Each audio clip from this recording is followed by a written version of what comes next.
Hello and welcome to Leaders of Tomorrow, India's only daily television platform for small businesses. As the world continues to grapple with the economic shock of the COVID-19 crisis, are small and medium enterprises adequately equipped to weather the storm? To share his take, tonight on the show I'm joined by a very special guest, Managing Partner with Mazars in India, Kartik Radia.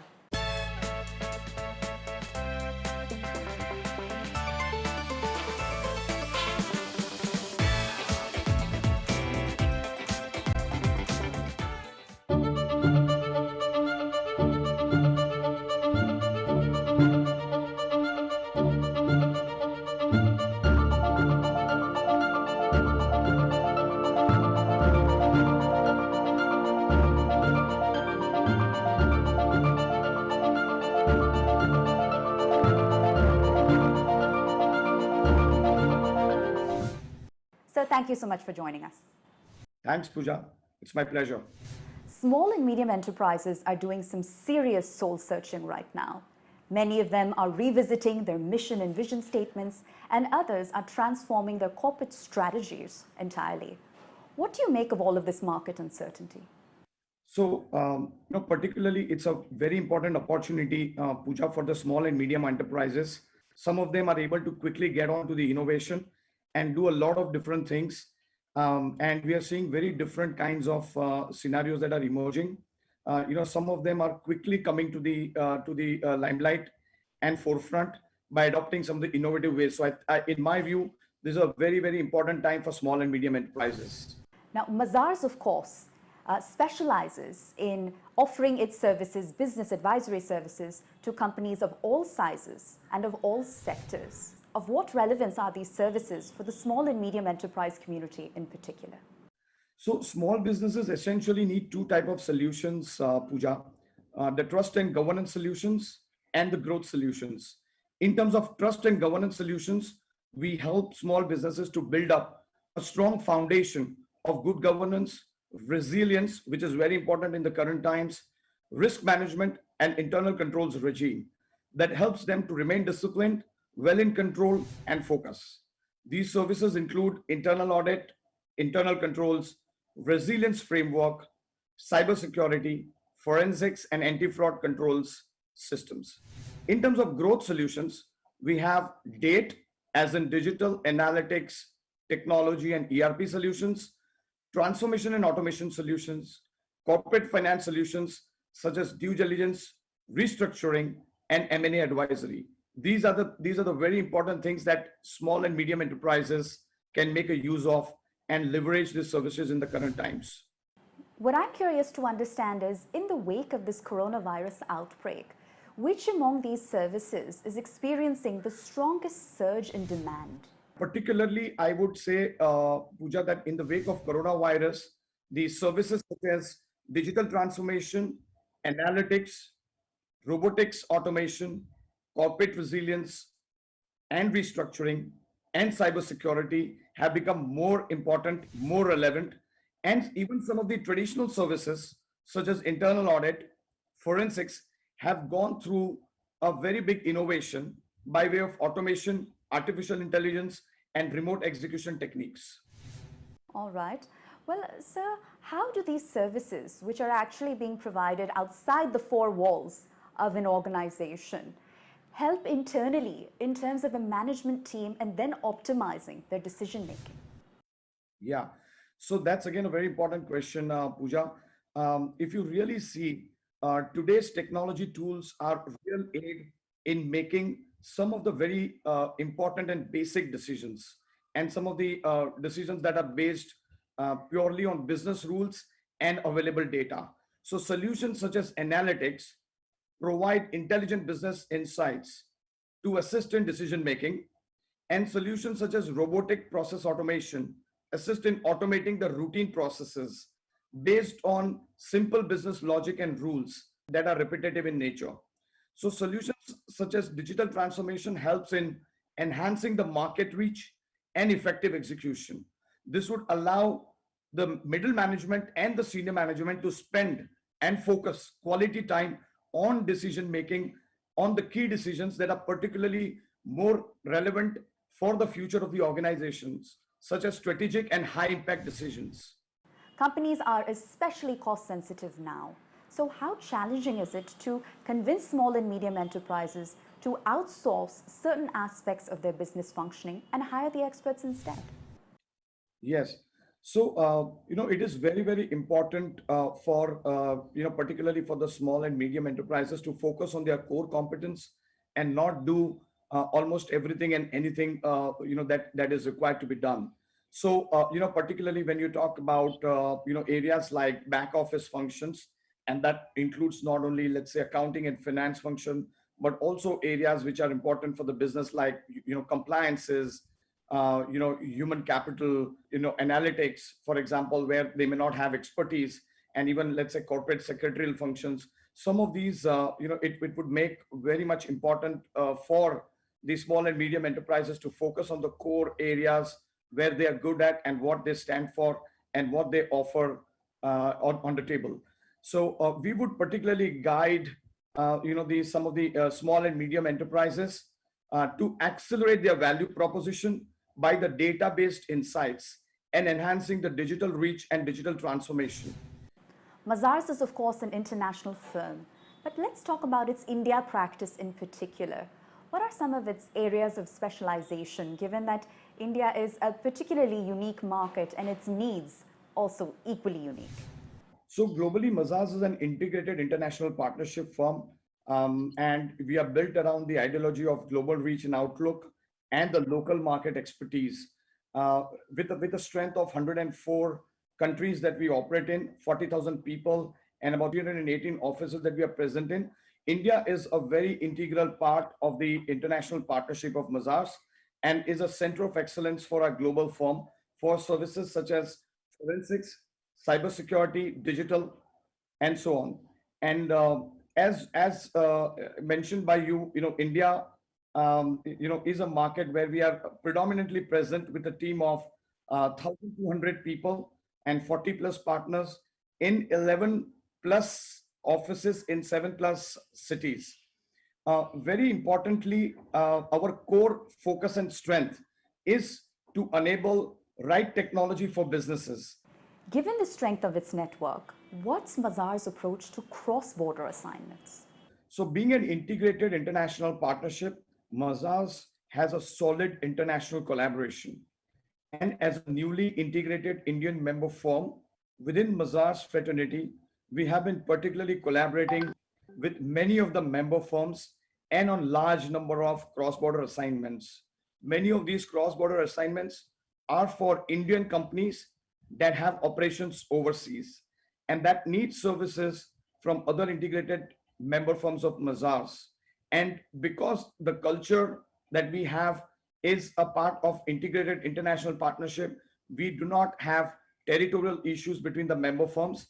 And as a result of which, we collaborate very nicely for our clients on international front, helping clients to execute large and complex cross-border assignments in various areas. And what are some of the challenges that players such as yourself in the professional services space are currently encountering? So a very important element there, which we are generally seeing, that Indian businesses are based on really high leverages, and particularly the operational leverage and the financial leverage as per the good old days of financial management. I think very important element there is the of course the disruption that has been thrown up by the external environment. But an important element to counter that is the power of conservatism that came in from the earlier days, and that can be applied to the most optimistic economic outlook. And very importantly, as a professional services firm, we ourselves need to be prepared in terms of current challenges. And some of these challenges are not just related to the, let's say, financial prudence, but also very importantly about the service innovation. And the same set of services that used to help the clients in the earlier era, and I would call it as a real post-COVID era that is going to emerge, the same set of services are not going to be relevant, because the way of operating and the way of doing those services with the availability of data, with the availability of technology, is going to change massively. And therefore, an ability to innovate and remain at the forefront of client needs with the right use of technology is what is going to be very, very important, and an important means to counter the challenges that are being faced by consulting firms like ours, Pooja.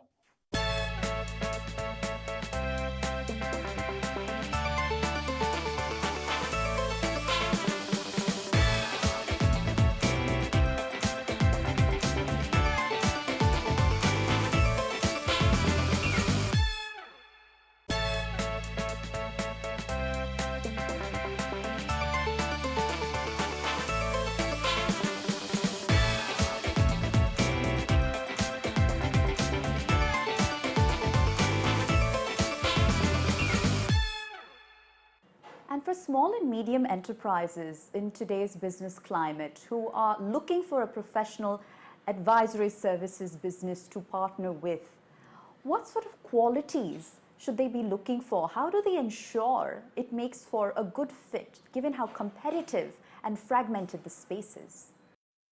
So I agree with you, Pooja, and I think the real fit for a small and medium enterprises is very important. It is not always necessary, to go after, let's say, some of the established names and or established players. I think it is important to see the right match for them, particularly when it comes to technology, which is also going to be very, very highly reliant for the small and medium sized enterprises. It is important for them to see the real match in terms of technology, in terms of the services like corporate resilience that they would need, in terms of also the value for money, and that is going to be the mantra for next couple of years, I would say, is the real fit for the value for money, and also an ability to leverage the right kind of technology and who offers it. Many of the times it is not the off the shelf solutions that can really fit the bill or meet the requirements. And in those cases it is important that a right kind of a solution using all possible open sources, and all kind of service innovation. I think that is going to be relevant and important for small and medium enterprises to be able to select the right kind of business partner for them. Now, at this point, so many SMEs are simply trying to identify survival strategies, right?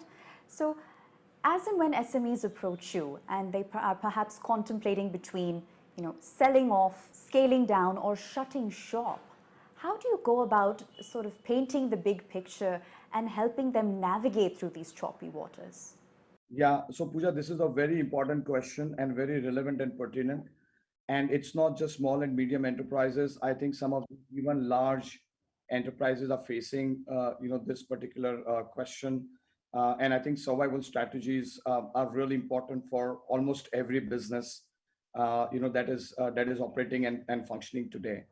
And what our advice would be, and I'll give you a specific example that can be relatable example, is that it's very important to survive in the current times, and the survival strategy is an upfront need of the day.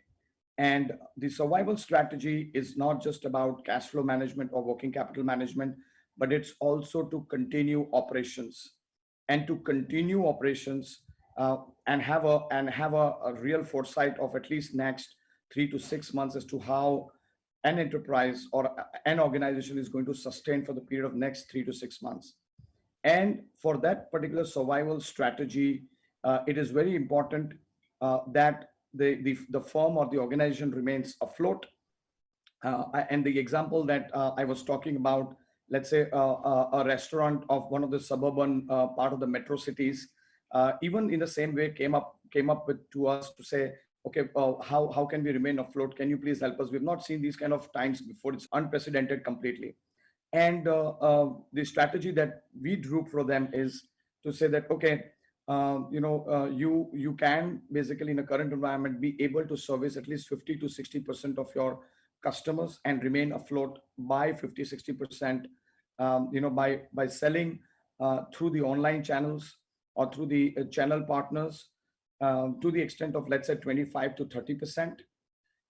and to also combine that with the restaurant, which should be open with all the health and public safety standards, which need to be certified, by the way, and operate to the extent of next 20% by being in the by allowing people to come to the restaurants.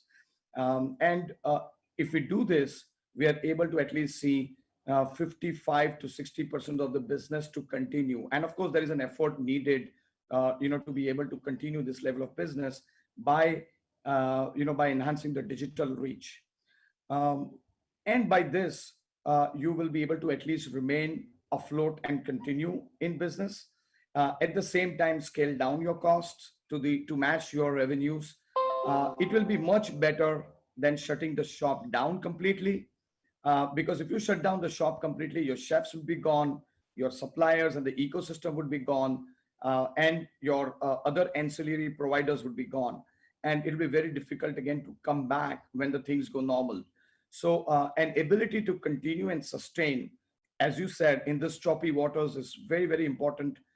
And there are survival strategies that need to be drawn up for the next 3 to 6 months.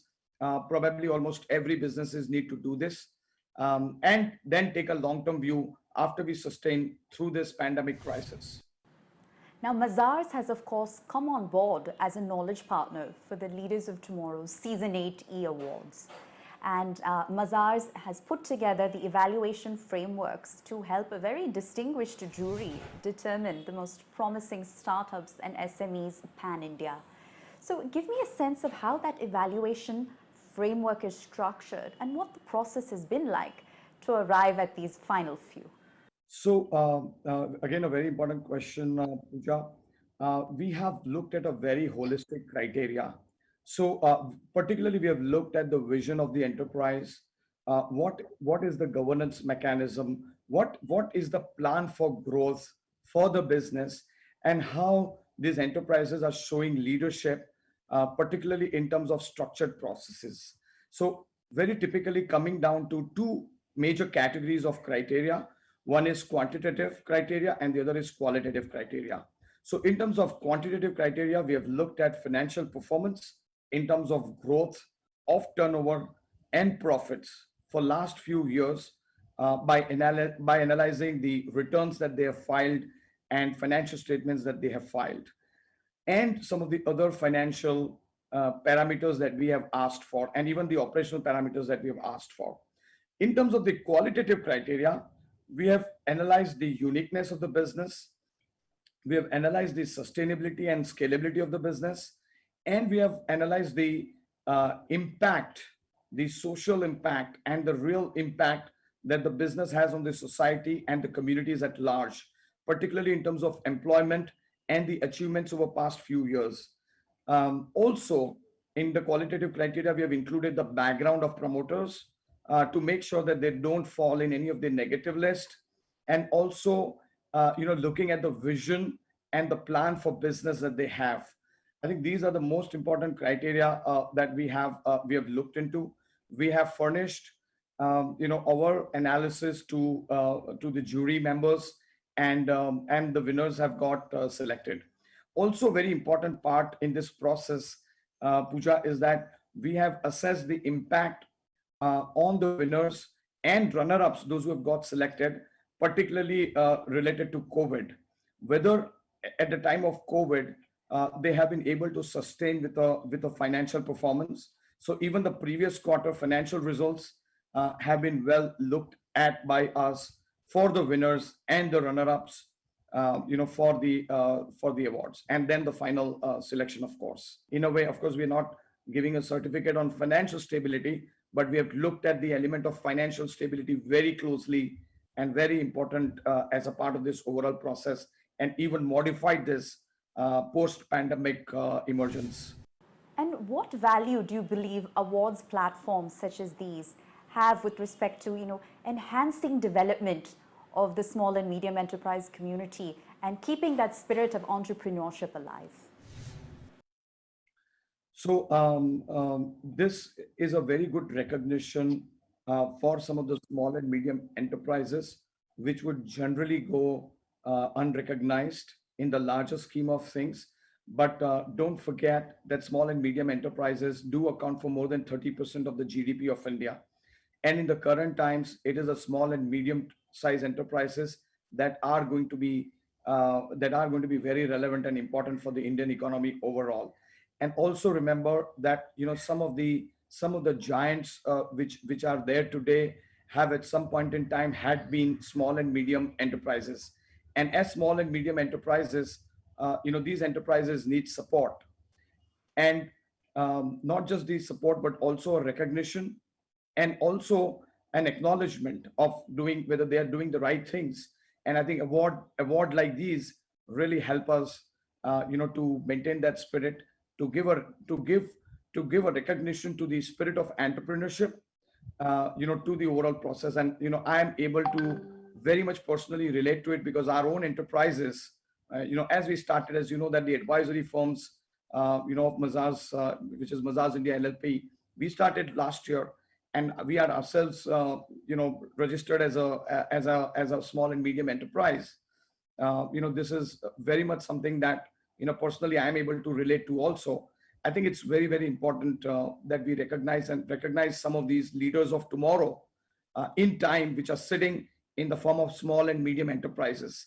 And some of the leaders that are existing today have been similarly identified in the past. And there are some very good names of the past which have really become leaders today. So I think it's a very, very important social element to recognize the leaders of tomorrow in the form of small and medium enterprises, and help them, nurture them, incubate them, and show them the right path to grow. Kartik, thank you so much for the candid speak and for joining us here tonight on the show on Leaders of Tomorrow.